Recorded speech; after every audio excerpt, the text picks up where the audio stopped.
Bonjour Brieux, à nouveau avec nous. Je rappelle que ton pseudo est Gros Chat sur d'autres plateformes bien connues et tu es spécialiste en blitz, entre Oui, autres.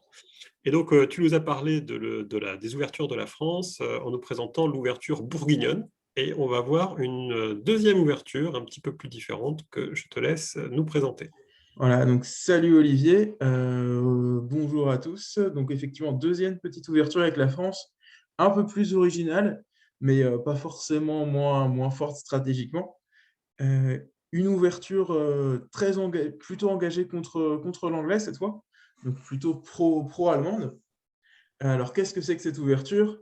C'est celle qu'on va appeler du convoi ibérique, un petit nom que je viens de lui trouver bien sympathique. Qui consiste en quoi? Ben, l'idée, c'est de pouvoir prendre l'entièreté de la péninsule ibérique, mais avec des armées directement pour garder la flotte en Atlantique à la fin de la première année, qui va pouvoir comme ça être orientée très rapidement contre l'anglais. Alors, cette ouverture, donc vous la voyez à l'écran, l'ouverture c'est Brest-Atlantique, Paris-Gascogne et Marseille-Bourgogne. Alors, il peut se présenter deux cas de figure différents. Soit l'allemand rebondit en Bourgogne, et dans ce cas-là, on va aller sur l'ouverture du convoi ibérique dont je voulais parler. Soit un cas qui peut aussi se produire assez souvent, l'Allemand va en Rhénanie, et dans ce cas-là, on se retrouve dans un scénario très similaire à l'ouverture bourguignonne qu'on a présentée sur l'autre vidéo. On va pouvoir prendre l'Espagne avec Gascogne, on se retrouve dans le même scénario. Je ne vais pas redétailler cette option-là. Donc on va se focaliser sur l'option Munich-Bourgogne dès l'ouverture. Donc, ce qui peut donner une carte après le premier mouvement qui ressemblait à peu près à ça. Donc, c'est-à-dire, on est dans un cas où l'anglais entame plutôt au nord, ce qui est le plus commun. L'italien, de son côté, n'entame pas au Piémont. Et du coup, Bourgogne est vide, parce que l'allemand y a Bunse. Et on se retrouve à ce moment-là avec un coup que je trouve assez joli tactiquement. C'est de jouer Gascogne-Portugal, convoyé par la flotte de l'Atlantique, et Marseille-Espagne. Donc, c'est une ouverture qui est vraiment pro-allemande. Donc, il faut à ce moment-là espérer que l'Allemand joue un peu le jeu avec nous et ne rentre pas en Bourgogne. Parce que forcément, en mettant une ouverture comme ça, si l'Allemand la connaît, il sait qu'on ne va pas bouncer en Bourgogne.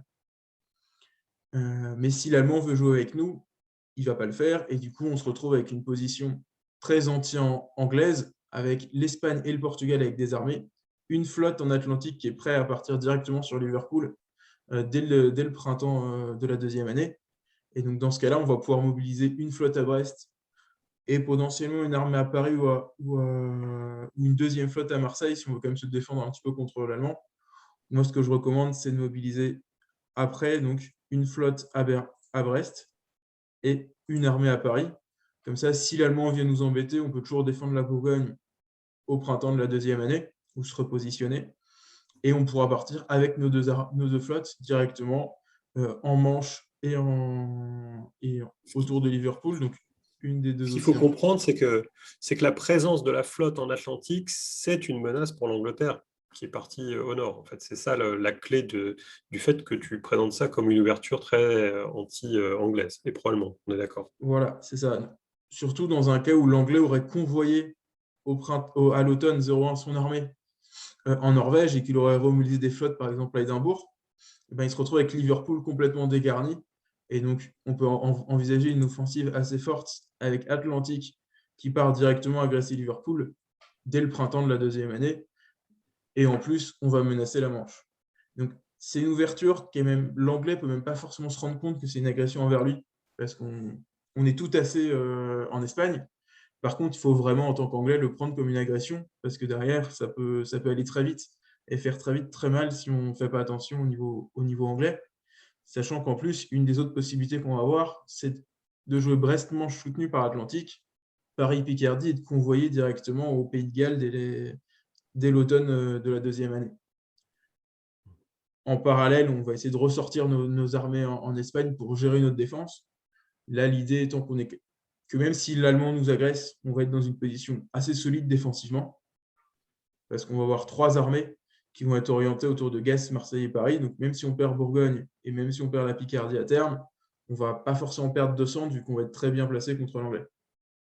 Et une question très générale, assez rapidement, en quelques mots, est-ce que le choix d'ouvrir plutôt pro-allemand, plutôt pro-anglais, est-ce que c'est un choix qui peut être influencé par ce qui se passe à l'Est? Est-ce que tu regardes ces choses-là pour déterminer un petit peu ta stratégie là-dessus?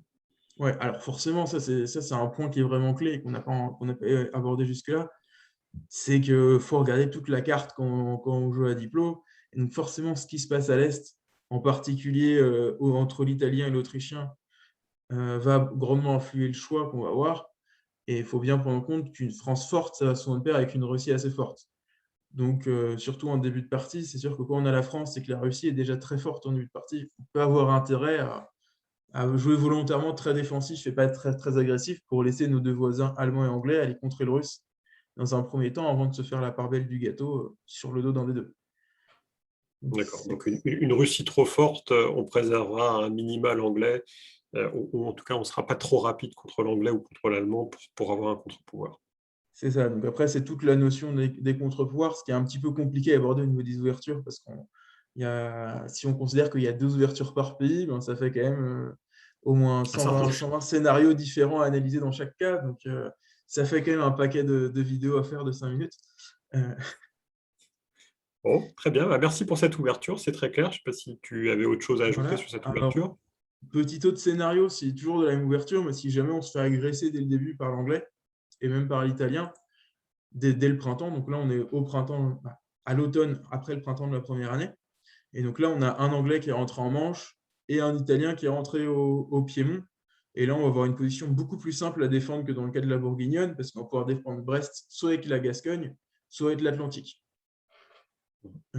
Ou faire le choix d'ailleurs de ne pas défendre Brest, parce que vu qu'on a 2 armées pour la défendre, l'anglais a très peu de chances d'y rentrer, donc il va peut-être même pas essayer.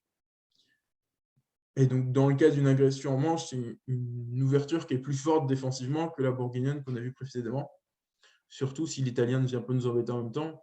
Parce que s'il n'y a pas d'italien, on va pouvoir prendre l'Espagne et le Portugal tranquillement et défendre Brest en même temps si on veut.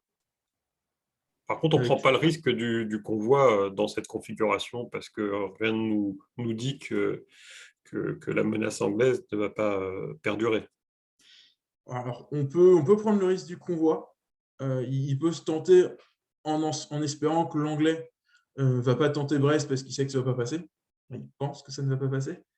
On peut toujours tenter le convoi. Le problème, c'est que dans ce cas-là, une armée en Brest, on pourra difficilement mobiliser, on pourra toujours mobiliser à Marseille, mais on sera un peu coincé avec notre armée en Portugal qu'il faudra faire ressortir pour aller la Oui. replacer. Parce que si on fait un scénario de ce qui peut se passer en cas de convoi,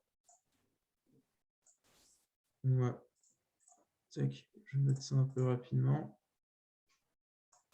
On va, disons, se retrouver dans une situation qui ressemble à ça, avec du coup potentiellement 2 flottes, ou au moins 2, ouais, même 2 flottes comme ça.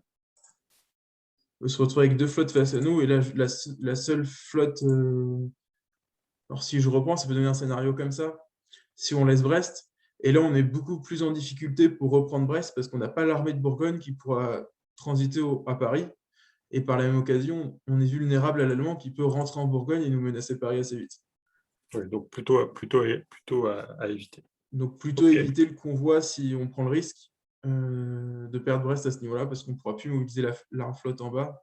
Sinon, on va perdre Paris forcément et on se retrouve dans des positions plutôt intenables. ok. Mais très bonne question, Olivier. Eh bien, merci Brieux pour le convoi ibérique, hein, une ouverture très originale qui nous a fait voyager. Et on espère que vous aurez l'occasion de la tester. En tout cas, si vous voyez 2 armées en Espagne et Portugal, sachez que ce n'est pas très anglais friendly. Voilà, merci et donc à bientôt pour d'autres ouvertures. À bientôt tout le monde.